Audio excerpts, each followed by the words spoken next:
Assalamualaikum warahmatullahi wabarakatuh.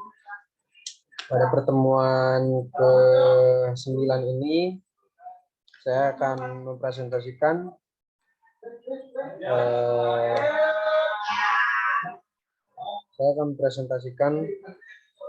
beberapa materi, yaitu metodologi hukum Islam pada mata kuliah hukum filsafat hukum Islam yang diampu oleh Bapak Arifin Yogi Pradipta selaku dosen mata kuliah filsafat hukum Islam, mata kuliah filsafat hukum Islam pada jurusan hukum tata negara. Materi yang pertama yaitu objek dan subjek hukum Islam. Hukum dalam konsep ilmu usul fikih dibagi dua macam, yaitu hukum taklifi dan hukum wadi'i. Secara terminologi, hukum adalah kitab Allah yang berhubungan dengan perbuatan mukallaf dalam bentuk al-iqtida, at-tahyir, dan al-wadi'i. Yang dimaksud dengan kitab adalah firman Allah yang berupa perintah-perintah atau larangan-larangan.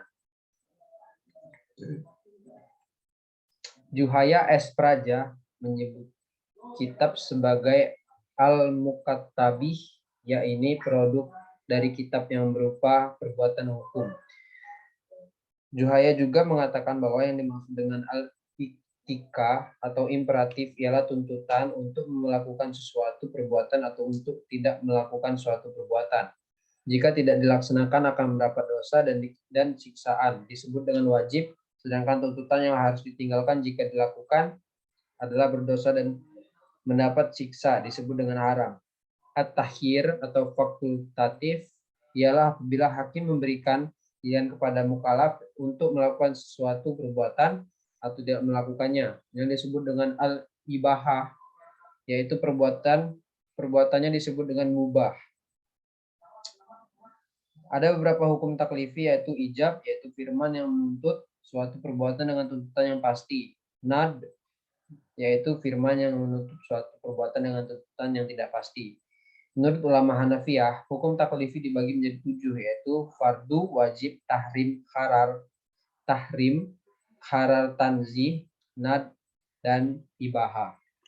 Menurut ulama Hanafiyah, jika suatu perintah didasarkan kepada dalil yang pasti seperti Al-Quran dan hadis mutawatir, perintah itu disebut dengan perintah fardu. Akan tetapi jika perintah itu berdasarkan pada dalil yang zani, perintah itu dinamakan wajib. Demikian pula hal dengan larangan. Jika larangan itu berdasarkan pada dalil atau yang qat'ih, disebut haram. Sebaliknya jika larangan itu didasarkan pada dalil yang zani, maka tergolong pada hukum makruh. 5 atau 7 jenis hukum tersebut dinamakan dengan taklifiyah. Ya, ini artinya tuntutan atau memberi beban. Taklifi disebut pula sebagai jenis perbuatan hukum. Hukum wadi'i ialah firman Allah yang menjadikan suatu sebab sebagai adanya yang lain, musabab atau sebagai syarat yang lain, masyrut atau sebagai penghalang, mani atau adanya yang lain. Hukum wadi dibagi 3, yaitu sebab, syarat, dan mani. Tafsir salah satu metode penggalian hukum Islam.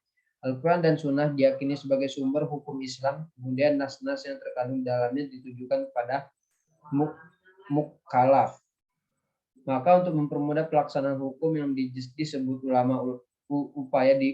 upaya ulama di bidang usul fikih dan bidang fikih, mulai menggunakan pendekatan rasio dalam menggali makna dan maksud yang dikandung oleh kedua sumber hukum tersebut.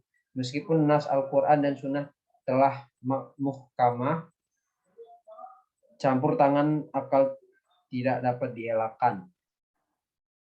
Al-Quran sebagai sumber hukum Islam, ada kalanya ayat-ayat tersebut saling menafsirkan karena adanya musabab al-ayah Tetapi tidak jarang ayat-ayat tersebut membutuhkan hadis untuk menjelaskannya atau melakukan pendekatan ijtihad yang sepenuhnya menggunakan rasio.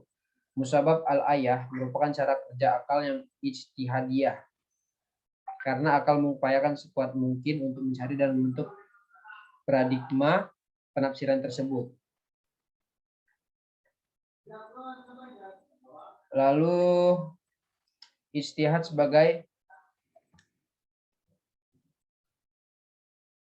metode penggalian hukum Islam. Ijtihad berasal dari kata jadah, artinya al-makayah, sulit, berat, susah, atau sukar.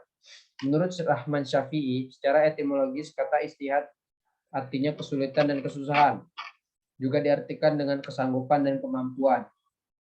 Kata juhdah yang selanjutnya menjadi ijtihad diartikan sebagai pekerjaan yang dilakukan dengan sungguh-sungguh dan mengerahkan semua tenaga. Ijtihad ialah usaha maksimal untuk mendapatkan sesuatu. Jika tidak sungguh-sungguh tidak dapat disebut ijtihad, melainkan takfir, berpikir biasa dan sederhana.